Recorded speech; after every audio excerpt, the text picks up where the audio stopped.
Hey, but what's up? Ultramag64 here, and this is no joke, it's time for another channel update. Man, March went by fast. So, since March went by so fast, what exactly did we get done on the channel? Well, for starters, we finally are wrapping up Nefarious, which was a joy of a game. I enjoyed that game a lot. It had its problems, it wasn't perfect, but I've been enjoying it, it's been a blast. I believe we're on, like, the tail end of it. I've actually recorded one of the semi-final episodes. I actually got one of the endings, but I want to go back and get the perfect ending that I want to get, so I'm trying to do a little bit of extra work there, but we should be just about done with that series. Another series that saw its end was Derpy's Quest for the Epic Muffin of Tastiness, or whatever the heck that thing's name was.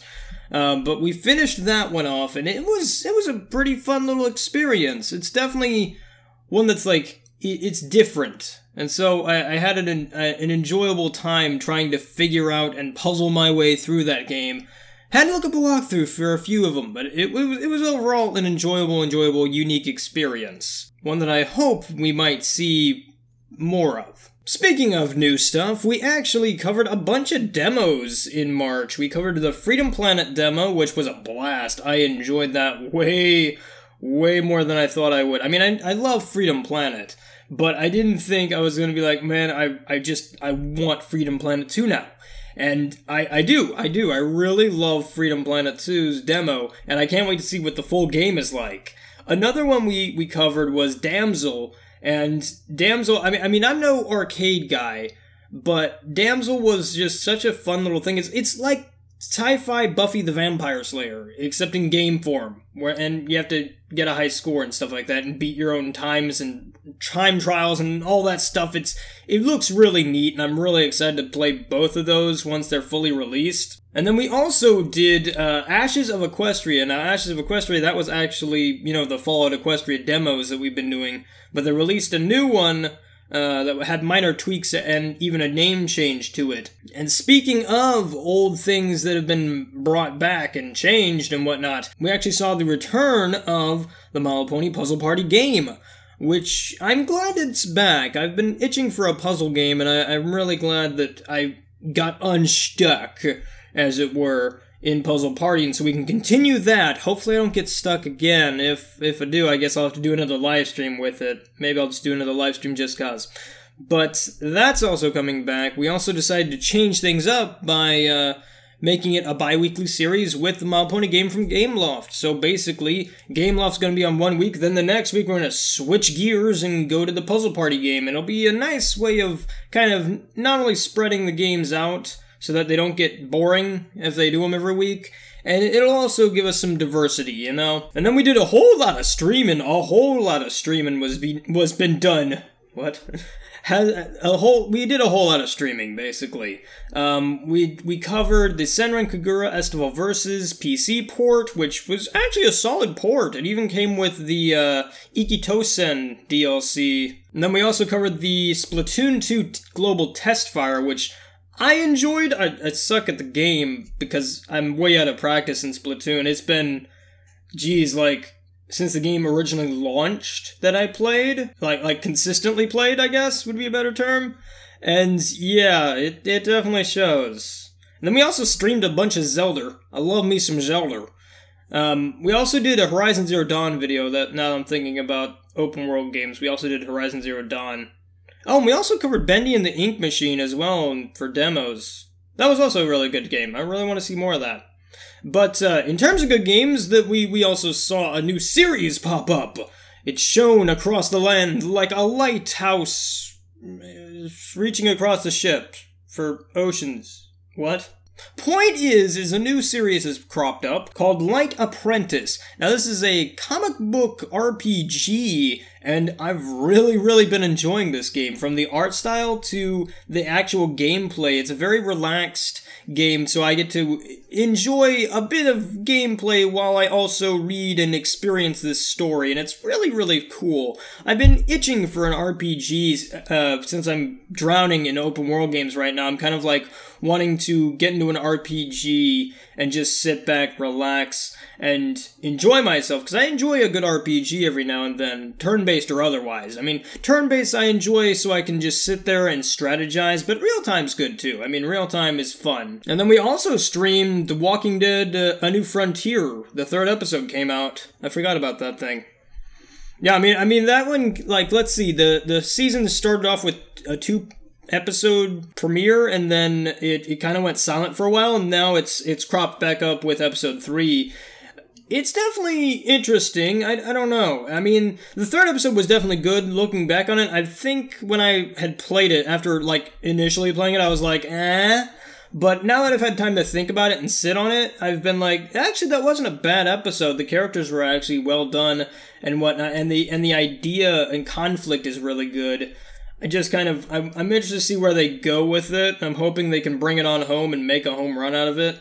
Telltale's usually pretty good about that type of stuff, but we'll see. We'll see how that does. And then the latest video that came out actually yesterday on April Fool's Day was Horizon Zero Dawn, and I'm enjoying that game a lot. I haven't got that far into it. I've only gotten like 2 or 3 hours in, and I've been enjoying that game a lot. It's a really fun game, very Far Cry Primal, if you're into the whole primal and caveman-y type theme. It really drives that home with robot animals, and I love robot animals. I love the animals, they're so cool.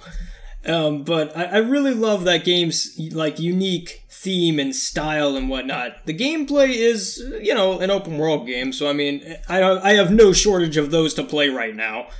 But I'm kind of like wanting to tap the brakes on it a bit. Like, I want to play more of it, don't get me wrong. But the thing is I'm like, I'm already playing Zelda, I've got Gravity Rush 2 to do, I've just got so many of these open world games, I don't know if I have enough time to do them all. So I'm thinking of maybe waiting on Horizon Zero Dawn until like summer-ish, where there's not a whole lot of games coming out. I mean, there's not a whole lot of games coming out in April, but we'll get to that in a minute. But, like, I want to have enough time to like, really savor and not burn out on open world games, and I want to savor Horizon because I know that oh well, what were the guys who did Frozen Byte? Was it Frozen Byte that did Horizon Zero Dawn? I know it's the Killzone guys. Guerrilla Games? I think it's Guerrilla Games.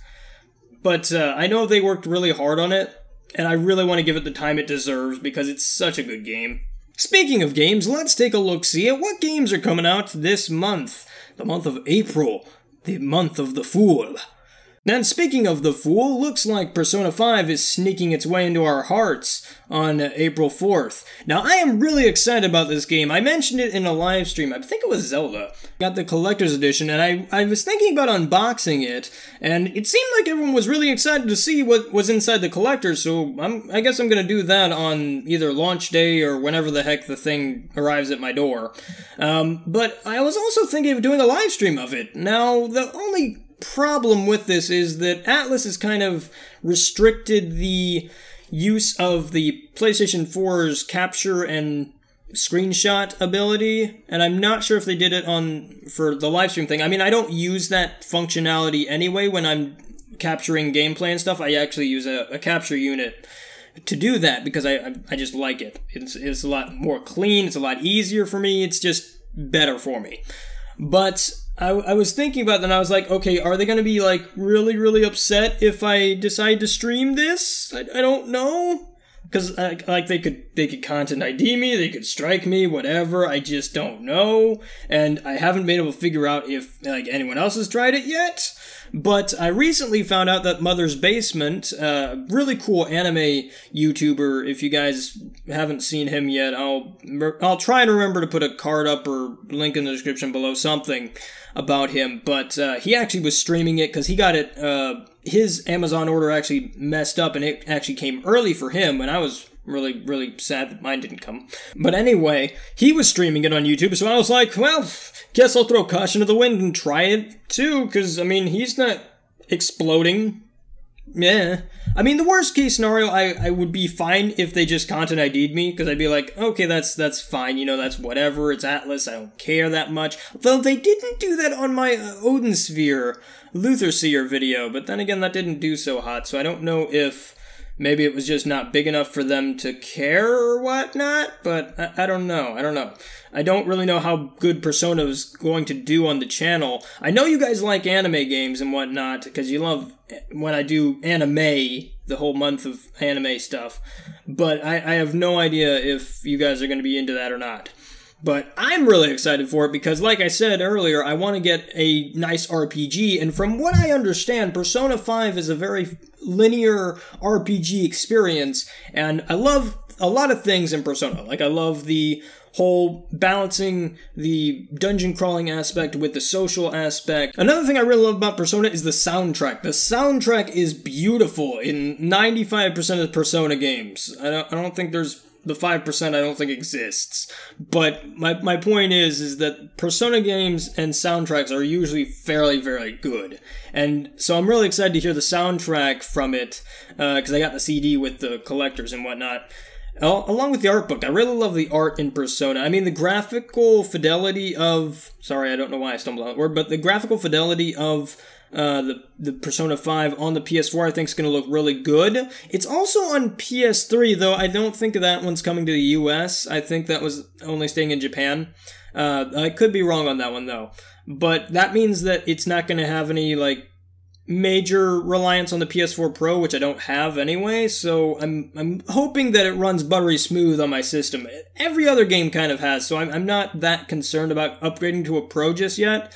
But I really, really can't wait to see how Persona 5 looks, because it just blows my mind watching it in trailer form and in screenshots. It just looks like a beautiful, beautiful game, and I can't wait to sink a million hours into it. But then on April 11th, we have Yooka-Laylee. Now, Yooka-Laylee, I am super duper excited for. Like, really, really, really hyped for. I really can't wait to play it. I'm a huge fan of Banjo-Kazooie, along with 3D platformers in general, so I really, really hope that Yooka-Laylee is all it's cracked up to be. I haven't heard anything bad just yet. Then again, I haven't heard anything good either, besides, you know, it looks like, you know, a Banjo-Kazooie except brought into the modern world and whatnot.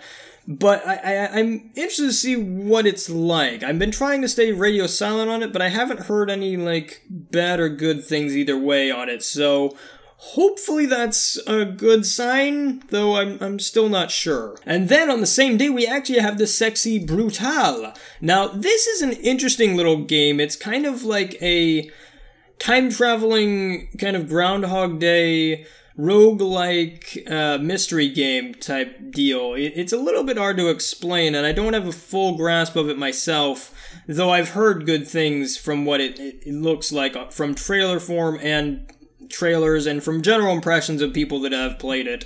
It looks like an interesting game, and it looks right up my alley, and I'm really excited to see what they do with it, because I love... It's also set in steampunk. Did I mention it's steampunk? And I love steampunk. Steampunk's just cool.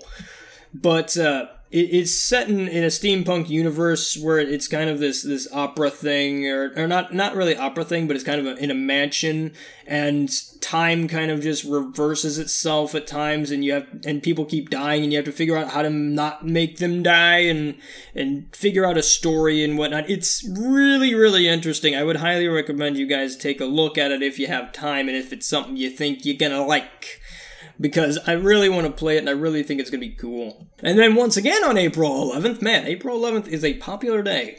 We have Stardew Valley Collector's Edition. Now, this is for the PS4 and Xbox One, though I could have sworn Stardew was also coming to the Switch. I guess it's not coming same day. But as far as I know, this is just a straight-up port of Stardew Valley from PC to PS4 and Xbox One. I believe that this isn't the... No, because the Switch has the exclusivity on... well, timed exclusivity for the multiplayer. So no, I don't think that comes with the multiplayer. I don't know what actually this comes with. I think it's just a port, but I'm probably wrong on that, because it is a collector's edition, so I imagine it has some little incentive to get you to buy it, but I have no earthly idea what that is. But I love Stardew Valley. Stardew Valley was one of my favorite games of last year, and I really, really enjoyed it. I would highly recommend, if you don't have a PC and you don't want to, buy Stardew Valley on PC, either preferably wait for the Switch version, because that game will be like a golden goose on the Switch. Like, seriously, that game feels like it was made to play on the Switch, because you can play on the go and play on the TV, and like being able to manage your crops and whatnot, and the amount of extensive like hours, not only I clocked in, but a lot of people seem to clock in that game, I think would be very beneficial for on-the-go play, because like I spent like 50 plus hours in the game, and I'm only on year 2. Year 2, that's like nothing. Nothing at all. I barely scratched the surface of this game. There's so much to do in it, and there's so much freedom to do what you want in it. It's just like, it's such a good game. I highly, highly recommend it. If you don't have a Switch, definitely pick it up on the PS4 or Xbox One, but if you do have a Switch, I say wait. Wait until it's on the Switch, because not only does it have multiplayer, but it also is going to be on the go and on TV, so you can play it virtually anywhere, and that I think is going to be its swan song, is being able to play on the go. And then on April 18th, we have the Guardians of the Galaxy game? I didn't think that came out yet. This is basically Telltale's Guardians of the Galaxy game. It's going to be very choose your own, it's Telltale, so it's going to be a choose your own adventure game. I'm wondering if it's going to be the same guys who wrote Tales from the Borderlands, Tales from the Borderlands, because I think they would be very well suited for this type of game, though they may be working on different projects. But if Tales from the Borderlands is any indication of the comedic style and whatnot of Guardians of the Galaxy, I think this game's in good hands, hopefully. Again, I haven't seen much of this game, so I'm surprised it's coming out this soon. But I'm interested to see what they do with it. Telltale and I have always had a soft spot. I've always loved Telltale games, and I will definitely play this game when I get the chance. So hopefully that's at launch, but I just don't know just yet. But I'm very excited to see what it is, especially with the new movie coming out. And then on April 25th, we have Outlast 2. Now, I played the demo for Outlast 2, and I found it rather enjoyable. I mean, I'm interested to see where they go with it. It's definitely interesting to see them kind of tackle the horror tropes. Like, originally it was in a asylum with crazy people, and now it's in a farm, where it's kind of running the gambit of the horror genre, where it's like, cool, now we're a bunch of, well, we're not kids, we're a reporter, again, but it's kind of going through the settings of a horror game, and I'm interested to see where they take it. I don't know. It's definitely got kind of a supernatural-y vibe from what I saw of it, which I don't recall in Outlast 1 if it had a supernatural vibe. I think it was just crazy people taking over an asylum. I don't think they had really any... Well, did they? I think maybe towards the end it had a supernatural vibe, but I don't recall. Regardless, I think that Outlast 2 is going to be interesting to play through, and I'm interested to see where they go with it. And then on April 25th, we have Puyo Puyo Tetris, which I'm very, very excited for. I know it sounds really weird, but I am a huge fan of Puyo Puyo. Basically, it's kind of a similar game to Tetris, if you boil it down to its basics. But this game actually came out, I believe, on PS4, Vita, and Wii U in Japan. If I'm correct. I don't know if I'm correct on the Vita part, but I know it was PS4 and Wii U. And this time it's coming out to the West, thank you Sega by the way, but it's coming out for PS4 and Switch, and I'm going to buy it for the Switch because like I said, I'm a very big Puyo Puyo fan. I loved Eggman's Mean Bean Machine, which was Puyo Puyo's first iteration, I believe, in the West. Not a very popular series as far as I'm aware in the West. It's not a very well-known series either. But I am definitely excited to play this. I might do something on the channel for it. I just don't know yet. It's definitely going to be interesting. You know me, I'm not exactly the best at puzzle games, but I love playing them. I love playing them. They're so fun. I really need to play Tetris Attack. I've got Tetris Attack, and I love Tetris Attack. But anyway, regardless, I'm getting off topic. I'm really excited to see what Puyo Puyo Tetris is going to be like. It's definitely a multiplayer-focused game, but it does have a single player to it. But it's kind of got a multiplayer type thing going on with the whole Tetris and Puyo Puyo mix. And then on April 25th, we have Sniper Ghost Warrior 3. Now, I've talked a little bit about this game, but I'm really surprised that the guys who make Sniper Elite are making another sniper game in the same year, so close to each other, because Sniper Elite 4, I believe, just came out in February, I think, or maybe it was March. Was it March or February? I don't know. But, regardless, they're coming out so close to each other, but this one's kind of different because Sniper Ghost Warrior 3, as far as I'm aware, is an open world game, and it kind of has that freedom of allowing you to tackle a situation any way you want. You can go stealthy, you can go snipery, you can go just shotgunny, you know, however you want to tackle a situation, you just tackle that situation. And that's really interesting. I'm curious to see how they tackle it and what it's like, because I know they're really good at doing sniper games, and personally that's how I would play this game, is go in and be a sniper, because that's how I usually play games, even though I'm horrible at shooting things. But that's beside the point. So, I don't know, I probably, honestly, if I were to play this game, I would like to play this game, but, probably what I would do is I'd do a mixture of Ghost and Sniper. So we'll see how this pans out. I'm interested about it, but don't know how it's going to be. And then on April 28th, we have Little Nightmares. Now, Little Nightmares is kind of this horror platforming game, and it looks just amazing. You play this little tiny character, and you get such a good sense of scale and weight and follow through with the enemy designs and whatnot. Like, there's this giant butcher dude, and he can, like, and you look at him, and he looks so intimidating because he's so freaking gigantic. And it just looks really, really cool. I'm interested to see what they do with it, but I haven't seen, like, I've only seen a bit of, like, gameplay from it and a trailer, and that's about it. But but like, from the get-go, I was charmed by this game because it's just such a, like, the main character is very charming, the graphical style is very cute, and also horrifying at the same time. And so I just want to play this game and experience it and see what it's like. Alrighty, and I think that'll about do it for new releases and things to look forward to. Speaking of things to look forward to, tonight we're actually streaming Operation Abyss, New Tokyo Legacy, which is a dungeon crawler, made by EXP, and brought to us by NIS America.